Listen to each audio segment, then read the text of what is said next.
يا صباح الفضايح والأسرار اللي محدش يعرفها.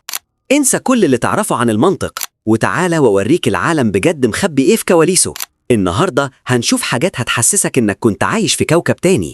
هنبدأ من الهند اللي فيها ناس بتمشي بحجر ضخم من مكان لمكان عشان البركة، وبعدها هنشم ريحة أغرب عيش في العالم. بس خلي قلبك في إيدك عشان هنروح لمكان مفيش فيه رحمة، عروض حية مع تماسيح مفترسة، الغلطة هناك بإيد كاملة، وفي الآخر هنكشف الخدعة اللي خلتنا نصدق أي حاجة. ركز في كل تفصيلة عشان النهاردة الجنون بقى واقع، ويلا بينا.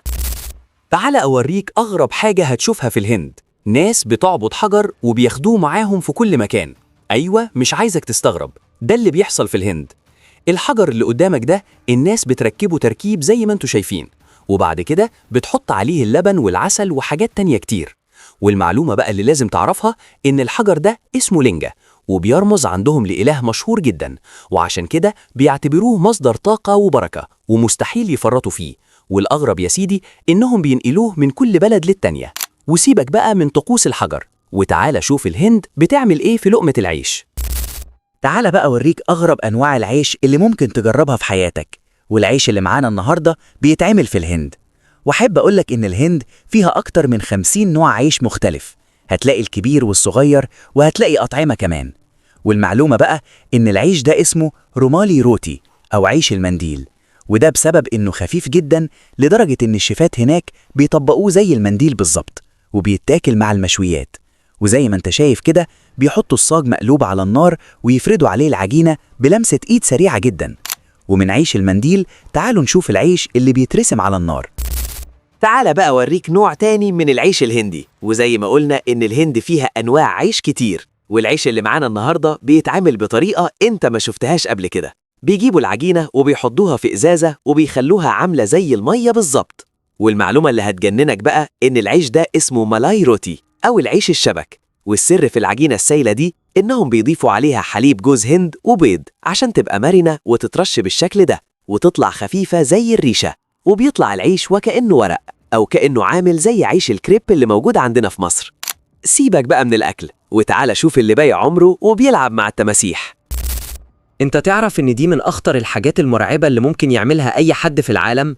عشان الفلوس هتحط ايدك جوه تمساح. ايوه يا سيدي، في اندونيسيا والصين الناس بتلعب مع التماسيح وبتعمل عروض زي ما انتوا شايفين كده. والمعلومة بقى ان العروض دي مشهورة جدا في تايلاند، وبالذات في حديقة تماسيح سامبراكان. وهناك المدربين بيعتمدوا على انهم يخلوا التمساح شبعان جدا قبل العرض عشان ما يتوهرش ويقطم ايد حد. وطبعا غلطة واحدة ممكن التمساح يقطع ايدك وبكل بساطة. سيبك من عضة التمساح وتعالى شوف دهانات الوش اللي بتقلب الملامح. التجميل دلوقتي بقى مختلف في العالم كله. البنات بتعمل حاجات محدش يتخيلها، لدرجة انهم بيحطوا ألوان وبودرة ممكن تبقى طبقات فوق الجلد بالطريقة اللي انتوا شايفينها دي. والمعلومة اللي لازم تعرفها إن اللي بيحصل ده اسمه نحت الوش أو المكياج السينمائي، وهما بيستخدموا مادة اسمها الواكس أو الشمع الطبي عشان يغيروا شكل المناخير أو الخدود، وده اللي بيخلي الملامح تتغير 180 درجة، لدرجة إنك مستحيل تعرف الشخص ده مين، وتشوف الواحدة من دول تحس إنها ملكة جمال العالم. وبعد ما شفت نحت الوش تعال شوف اللي بتقلب شعرها لحل الطبيخ. العناية بالشعر من أكتر الحاجات اللي بتهم البنات، ولكن دلوقتي البنات بتعمل حاجات مرعبة في نفسها، لو كانت في التجميل أو كمان في الشعر. يعني الشخص اللي قدامك ده أو البنت اللي قدامك دي بتعمل خلطة سحرية، بتجيب البيض وبتفضيه زي ما انتوا شايفين كده. واللي أغرب من كده إن هي كمان ممكن تحط صلصة وتحط توابل وكأنها بتعمل طبيخ. والمعلومة اللي لازم تعرفها إن الحركات دي بدأت تنتشر على تيك توك كنوع من الماسكات الطبيعية، بس الحقيقة إن الصلصة فيها نسبة أحماض ومواد حافظة ممكن تضر فروة الراس وتعمل التهابات. يعني مش أي حاجة نشوفها في المطبخ تنفع تتحط على شعرنا. وبكده نكون لفينا لفة سريعة وشفنا أغرب الحاجات اللي ممكن تحصل في العالم، من أول الناس اللي بتعبد الحجر لحد اللي بتقلب شعرها حلة للطبيخ. طبعا لو سألتك إيه أكتر حاجة فيهم خضتك أو استغربتها، أكيد هتختار واحدة من اللي شفناهم.